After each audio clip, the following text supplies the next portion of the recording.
नमस्कार दोस्तों। आज मैं आपको 7 चैप्टर के आईएमपी ऑब्जेक्टिव पढ़ाऊंगा। ठीक है।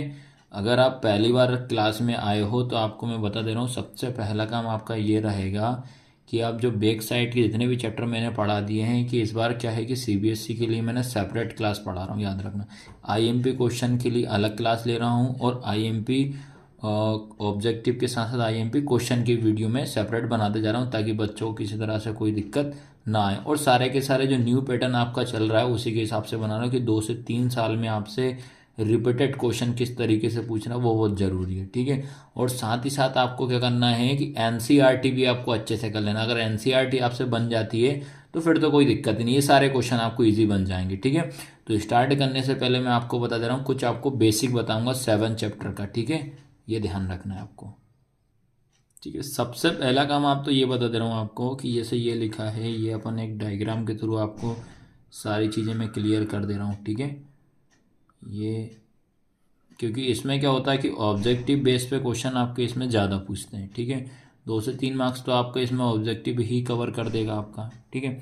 अब आपको याद रखना है कि इस साइड में क्या होता है, आपका एक्स एक्सिस होता है, याद रखना। ठीक है।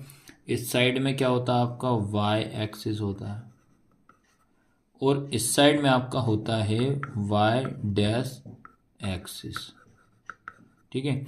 इस साइड में होता है एक्स डैश एक्सिस होता है।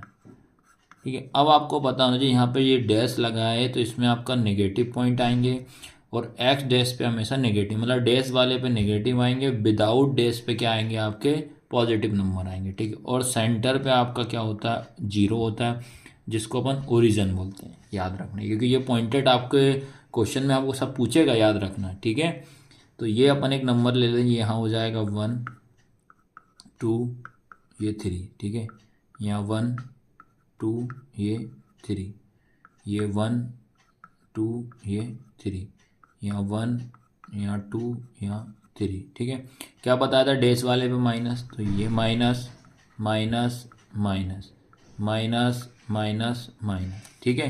तो डैश वाले पे क्या होते हैं, माइनस होते हैं। अब आपको ये पता होना चाहिए कि जो सेंटर वाला पॉइंट होता है वो ओरिजिन से जाता है तो उसके पॉइंट क्या होते हैं, 0 0 होते हैं, याद रखो। ओरिजिन से क्या होते हैं आपके 0,0। आया इतना समझ में कि नहीं आया। अब उसके बाद आपको पता होना चाहिए कि जैसे यहाँ पे आपका साइन होता है प्लस कॉमा प्लस, याद रखना।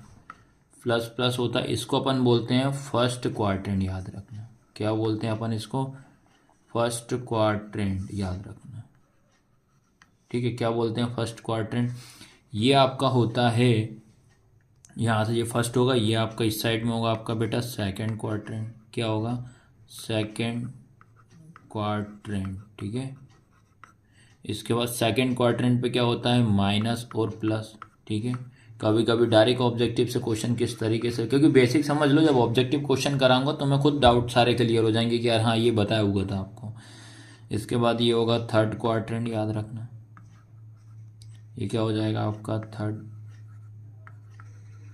क्वाड्रेंट में क्या होता है, थर्ड में माइनस कॉमा माइनस होता है। इसके बाद ये होगा आपका फिफ्थ या फोर्थ क्वाड्रेंट हो जाएगा। ठीक है। इसमें क्या होता है, प्लस और माइनस होता है। ये आप करने का तरीका याद करना है, साइन यार देखो, ये प्लस प्लस, ये क्या हो जाएगा माइनस माइनस, इसके सामने ये आया। सबको समझ में कि नहीं आया। एक तो ये आपको अच्छे से याद रखना पड़ेगा, एग्जाम में पूछ लेता है कि आपको दे दिया कि -3 + 4 किस क्वाड्रेंट में है, तो आपको लिखना पड़ेगा सेकंड क्वाड्रेंट में है। दोनों नंबर अगर पॉजिटिव में आते हैं तो क्या बताओगे आप, फर्स्ट क्वाड्रेंट हो गए। दोनों नंबर आपके माइनस में आते हैं तो थर्ड क्वाड्रेंट हो जाएगा। उसके बाद फोर्थ नंबर में, मतलब एक प्लस में एक माइनस में, तो आपका फोर्थ क्वाड्रेंट। सबसे पहले चीज़ तो आपको ये बेसिक आपको पता होना चाहिए। इसके बाद आपको पता होना चाहिए जो आपका एक्स कोऑर्डिनेट जो होता है। ठीक है। ठीक है, एक्स कोऑर्डिनेट और वाई कोऑर्डिनेट। ठीक है। एक्स और वाई कोऑर्डिनेट की बात कर रहे हैं, यानी कि एक्स ये अपन भुजा समझ लो, या एक्स अक्ष वाई अक्ष समझ लो, याद रखना अक्ष बोलते हैं इसको। आपसे क्वेश्चन पूछता है कि एक्स कोऑर्डिनेट को अपन क्या बोलते हैं, इसको अपन बोलते हैं एफ सी, याद रखना, एब्सिसा बोलते हैं इसको, ये डबल एस है, याद रखना। उसके बाद वाई कोऑर्डिनेट को क्या बोलते हैं अपन, इसको बोलते हैं ऑर्डिनेट, याद रखना। ये भी कभी कभी आपसे पूछ लेता है डायरेक्ट क्वेश्चन में कि एक्स कोऑर्डिनेट को अपन डिफाइन करो, क्या बोला जाता है, 4 ऑप्शन दे देंगे। तो ये क्या होता है आपका एब्सिसा होता है, ये आपका ऑर्डिनेट होता है। अगर जैसे आपको हिंदी में अगर समझना है तो ये आपका होता है भुजा, ठीक है। हिंदी भी कुछ ना कुछ पता होना चाहिए क्योंकि आपका पेपर कंबाइन आता है। ये आपकी क्या होती है, कोटि, ठीक है। पहली चीज़ आपको ये इसमें इतना पता होना चाहिए। उसके बाद क्या होता है कि 2 पॉइंट मैंने लिख दिया 2,3। आपसे पूछा है कि बताइए बेटा इसमें x क्या होगा y क्या होगा, तो आपको पता होना चाहिए जो पहला वाला टर्म हमेशा x होता है, सेकंड वाला टर्म हमेशा y होता है। ये बात करते हैं अपन 1 पॉइंट की, क्या बात कर रहे हैं बेटा, 1 पॉइंट की, ठीक है। अब 1 पॉइंट के बाद अगर मान लो आपको ज़्यादा पॉइंट दे दिए तो क्या मैंने मान लो कर दिए 2,3 और दे दिया मैंने 4,5। आपसे पूछता है कि इसमें आपको पॉइंट बताओ, इसमें ये 2 पॉइंट है, कितने पॉइंट है आपके पास, 2 पॉइंट है। तो इन 2 पॉइंट में क्या होगा, जब इस कंडीशन में आपको याद रखना है, ये होगा आपका x1, ये होगा आपका y1, ये होगा आपका x2, ये होगा आपका y2। आया सबको समझ में कि नहीं आया, तो ये आपको पता होना चाहिए, ठीक है। उसके बाद याद रखना है बेटा आपको इसमें एक फॉर्मूला याद रखना पड़ेगा। फॉर्मूला क्या याद रखना पड़ेगा, डिस्टेंस फॉर्मूला। क्या फॉर्मूला पर याद रखना पड़ेगा, डिस्टेंस फॉर्मूला। इससे आप क्वेश्चन आपका जरूर आता ही आता है एग्जाम में, ठीक है। तो डिस्टेंस फॉर्मूला ये होता है आपका, क्या होता है, इसको लिखने का तरीका बता दे रहा हूँ शॉर्ट में। ये पहले आप रूट में लिखना है, ऐसा क्या करोगे आप, x माइनस एक्स का square plus y minus y का स्क्वायर, ठीक है। क्या याद रखोगे, 2 1 2 1, क्या याद रखोगे, 2 1 2 1, यानी कि 21 21। आपको क्या याद रखना है बेटा इसमें, 21 21, 21 21। ये फॉर्मूले से आपका क्वेश्चन एक आता ही आता है, ठीक है। ये आपको याद रख लेना है। और एक और फॉर्मूला बता रहा हूँ, बस 2 फॉर्मूला आप कर लेना, आपका आराम से इसमें 1-2 क्वेश्चन आपके आ जाएंगे इजी, ठीक है। इसके बाद आपको याद रखना पड़ेगा सेक्शन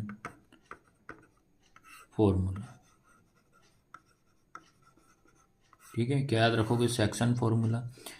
आपका जो सेक्शन फॉर्मूला की पहचान मैं बता दे रहा हूँ आपको, कैसे आइडेंटिफाई करोगे कि यही फॉर्मूला लगेगा। इसमें आपको जो भी वैल्यू देगा रेशो में देगा, क्या बोलेगा, 2:1, या आपको दे देगा 3:2। तो इसकी पहचान क्या रहेगी, आप ये रेशो से पहचान जाना कि भैया सेक्शन फॉर्मूला यहाँ पे अप्लाई होगा, ठीक है। तो इसमें आपको एक्स वाई की वैल्यू निकालनी पड़ेगी। तो आपको याद रखना है एक्स के लिए क्या है, एक्स के लिए फॉर्मूला किस प्रकार से आपको बनाना है, ये बनाना है आपको, पहले लिख देना m1 प्लस m2 अपॉन में क्या हो जाएगा, m1 प्लस m2, ठीक है। अब अपन ये x की वैल्यू फाइंड करेंगे तो आप माइंड में बिठा लेना, ये m1 लिखा है तो 1 के बाद क्या आता है 2, तो इसका मतलब आएगा आपका x2। यहाँ लिखा है m2 तो ये क्या हो जाएगा आपका x1। आया सबको समझ में कि नहीं आया। उसके बाद ये निकाल लिया अपन ने x की वैल्यू। अब अपन क्या करते हैं y की वैल्यू, तो y की निकालने के लिए क्या हो जाएगा m1 प्लस m2 अपॉन में क्या हो जाएगा m1 प्लस m2 हो जाएगा। तो ये m1 लिखा है तो ये क्या हो जाएगा आपका y2 हो जाएगा, ये क्या हो जाएगा y1, ठीक है। याद रहेगा कि नहीं रहेगा। अब इसमें आपको क्या करेगा, क्वेश्चन इस तरीके से पूछेगा, आपको 2 पॉइंट गिवन रहेंगे, ये लिख दिया 2,3 4,1 और बोल देगा आपका इसको 2:3 में आप डिवाइड करो। अब आपके दिमाग में रखना बेटा ये जो होता है ये आपका फर्स्ट पॉइंट है तो ये हो जाएगा आपका x1, ये आपका सेकंड है तो ये क्या हो जाएगा y1, ये क्या हो जाएगा आपका x2, ये क्या हो जाएगा आपका y2, ठीक है। और जो आपका जो रेशो जो रहता है ये आपका m1 और क्या होता है आपका m2 होता है, ठीक है। क्या होता है m1 और m2 होता है। तो इस तरीके से आप इस फॉर्मूले का आपको यूज़ करना है। और किसी क्वेश्चन में आपको बोल दिया है फाइंड द रेशो, क्या बोलता है, फाइंड द रेशो, ठीक है। तो फाइंड द रेशो में आपको माइंड में बिठा लेना, जब भी आपको फाइंड द रेशो बोलता है तो आपको उसको किस में डिवाइड कर देना है, k/1 में डिवाइड कर देना है। किस में डिवाइड कर दो, k/1 में। और आपको 2 पॉइंट जो रहेंगे गिवन रहेंगे तो इसमें आपको किसी तरह से कोई प्रॉब्लम नहीं होगी। सबसे पहली चीज़ याद रखना, 7 चैप्टर आप स्टार्ट करो तो इतना बेसिक आपको पता होना चाहिए, और इससे मैं बता दे रहा हूँ 101% आपका क्वेश्चन आता ही आता है इससे।